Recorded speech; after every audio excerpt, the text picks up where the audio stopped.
अस्सलामुअलैकुम जी। ਕੀ ਹਾਲ ਭਾਈ ਜਾਨ, ਠੀਕ ਹੋ?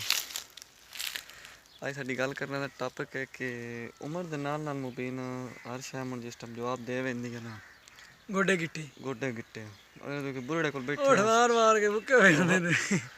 ਜਾਕਤ ਪੋਕਤ ਹੋਵੇ ਨਾ ਸਾਡੇ ਜਿਹੜੇ ਉਸ ਟਾਈਮ ਤੋਂ ਮਾਂ ਪਿਓ ਨੂੰ ਖੈਰ ਹੀ ਹੁੰਦੀ, ਪਰ ਥੋੜਾ ਜਿਹਾ ਵਡੇਰੇ ਹੋਵੇ ਨਾ ਜੀ ਹਾਂ, ਉਸ ਟਾਈਮ ਹਰ ਸ਼ੈ ਜਿਸ ਟਾਈਮ ਗੋਡੇ ਗਿੱਟੇ ਜਵਾਬ ਨਹੀਂ ਦੇ ਪੈਂਦੇ।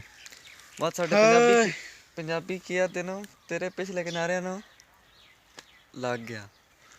ਇਸ ਤੋਂ ਕਰਕੇ ਖਲੀਲ ਸਹਿਰ ਬੜਾ ਪਿਆਰਾ ਆਪਣੀ ਸ਼ਾਇਰੀ ਦੇ ਵਿੱਚ ਲਿਖਦਾ ਹੈ ਕਿ ਹੁਣ ਜਿਹੜੇ ਜਵਾਨ ਛੋਰ ਉੱਠਦੇ ਵੈਂਦੇ ਨਾ ਫੋਨ ਟੇਚ ਲੈ ਲੈਣੇ, ਸਾਡੀ ਤੇਰੀ ਮੇਰੀ ਉਮਰ ਸਰਸ਼ ਮਾਰ ਕੇ ਤਾਂ ਵਰਨੇ ਚੇਪੂ ਦਾ ਕੰਮ ਰੱਖਣਾ। ਸਾਡੀ ਤੇਰੀ ਮੇਰੀ ਉਮਰ ਚ ਨਾ ਬੰਦੇ ਨੂੰ ਕੋਈ ਸੋਸ਼ਲ ਮੀਡੀਆ ਤੇ ਪੈਦਾ ਸਾਨ ਤੇ ਇਸ਼ਕ ਲੈ ਮਾਰਦਾ ਦੀ ਹੈ ਜਿਸ ਟਾਈਮ ਸਹੀ ਉਮਰ ਤਾਂ ਵੇਖ ਕੇ ਤਾਂ ਮੋੜ ਨਰ ਕੇ ਉਮਰ ਸਹੀ ਜਿਸ ਟਾਈਮ ਤਾਂ ਹੋਈ ਹੁੰਦੀ ਉਸ ਟਾਈਮ ਇਹਨਾਂ ਨੇ ਇਸ਼ਕ ਲੈ ਮਾਰਦਾ। ਕੋਈ ਨਸੀਬੋਂ ਚਾਈ ਫਿਰਦੇ ਜੇ ਸਾਡੇ ਰਵੀਜ ਭਾਈ ਨੂੰ ਕੋਈ ਨਸੀਬੋਂ ਚਾਈ ਫਿਰ ਸੀ, ਕੋਈ ਸਿੱਧੂ ਮੂਸੇ ਵਾਲਾ ਚਾਈ ਫਿਰ ਸੀ, ਕੋਈ ਤਾਲਬ ਹੁਸੈਨ ਅੱਜ ਕੱਲ੍ਹ ਜਿਸ ਤਰ੍ਹਾਂ ਚੱਲਦਾ ਹੈ ਉਹ, ਤੇ ਕੋਈ ਨੁਸਰਤ ਫਤਿਹ ਅਲੀ ਖਾਨ। ਪਰ ਖਲੀਲ ਸਹਿਰ ਆਪਣੀ ਕਿਤਾਬ ਦੇ ਵਿੱਚ ਯਾਰ ਆਖਰੀ ਸ਼ੇਰ ਕਿਆ ਐਂਡ ਲਿਖਦਾ ਹੈ, ਉਹ ਲਿਖਦਾ ਹੈ ਕਿ ਨਾ ਤੂੰ ਕਦੀ ਨਾਤਾ ਨਾ ਮੈਂ ਕਦੀ ਨਾਤਾ, ਜੁੱਸੇ ਮੈਂ ਤੈਨੂੰ ਨਾ ਤੂੰ ਕਹੀ ਨਾ ਜੁੱਸੇ ਤਾਂ ਬਣ ਗਈਆਂ ਮਹਿਲ ਦੀਆਂ ਢੀਮਾਂ, ਬੁੱਢੇ ਸੀ ਕੋਈ ਨਾ ਇਸੇ ਤੋੜ ਦੇਣ, ਤੇਰੇ ਵੀ ਗਿੱਟੇ ਮੇਰੇ ਵੀ ਗਿੱਟੇ।